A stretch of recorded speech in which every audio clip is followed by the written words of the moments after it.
Затоа јас мислам дека би било најубаво да се седне заедно со владата, да се направи договор, дека сите долгови ќе се вратат и строг мониторинг, односно контрола на трошењето на парите да се организира за секоја општина посебно. Иако е тоа можеби малку супротно од концептот на децентрализација, али ова па не води никаде. И кои се ветувањата од владата? Каде сте до сега со таа комуникација со? Најголем проблем што сме го имале нели у последните 2 месеци е проблем со електричната енергија.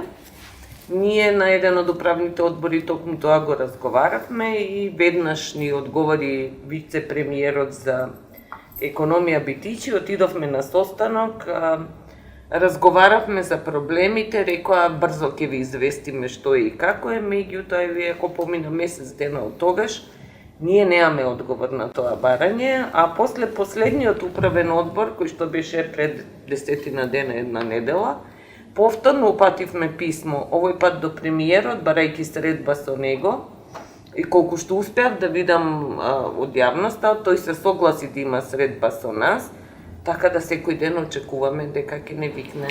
И очекувате ли дека ќе има некаква разрешница, односно дека ќе одговорат позитивно на вашите барања, дека владата ќе ги покрие долговите на општините? Не, па ние дури не ни бараме да ги. И тоа е малку нереално, да бидеме бараме да ги покријат. Искрени. Сега зборуваме само за електричната енергија. Долгови. Ние бараме општините и училиштата да се префрлат да бидат како домаќинства, бидејќи реално тие не прават бизнис со тоа, не се производствени организации, него се достапни до јавноста и пружат